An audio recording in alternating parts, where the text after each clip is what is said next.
हर महीने की 30 तारीख को आपके अकाउंट में सैलरी आती होगी।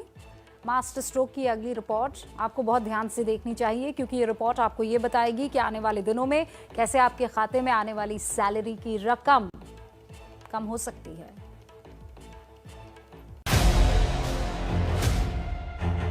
अगर आप नौकरी करते हैं तो सैलरी पाते होंगे, और अगर आप सैलरीड एम्प्लॉय हैं तो ये खबर आपके लिए है, क्योंकि सरकार ने एक ऐसा मसौदा तैयार किया है जो अगर लागू हुआ तो आपके बैंक खाते में हर महीने आने वाली सैलरी कुछ कम हो जाएगी। लेकिन अच्छी बात यह होगी कि आपकी बचत बढ़ जाएगी। अब आप सोच रहे होंगे कि सरकार ऐसा क्या करने वाली है। दरअसल 1 अप्रैल से संसद में पास 4 श्रम कानून लागू होंगे, जिनका सरकार मसौदा तैयार कर रही है। इस ड्राफ्ट के मुताबिक बेसिक सैलरी कुल सैलरी का 50% होगी, यानी सैलरी में भत्तों का हिस्सा 50% से ज्यादा नहीं हो सकता। अगर भत्ता 50% से ज्यादा हुआ तो बढ़ा हिस्सा बेसिक सैलरी में जुड़ेगा।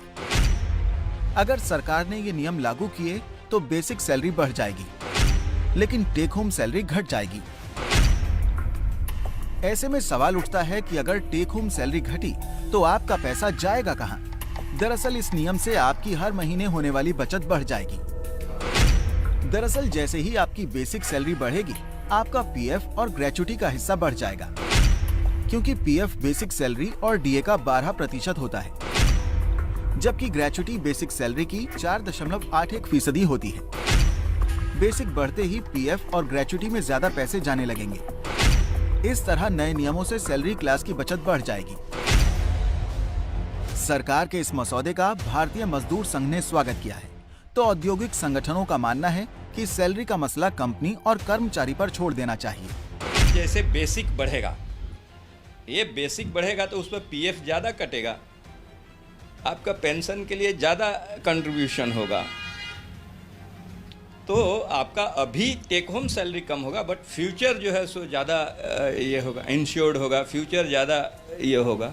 इसलिए ये सरकार अगर इसको लागू करती है तो एक अच्छा यह विषय है।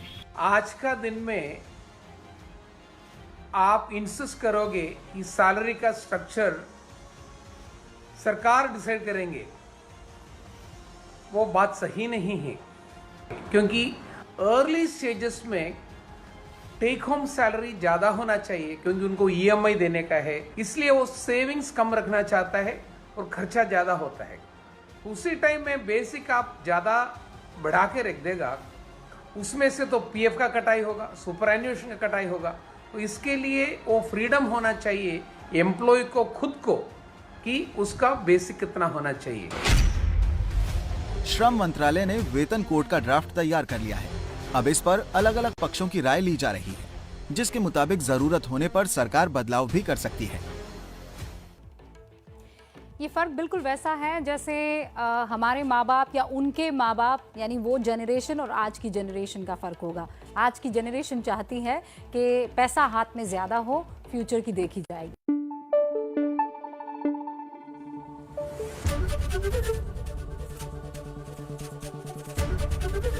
एबीपी न्यूज आपको रखे आगे।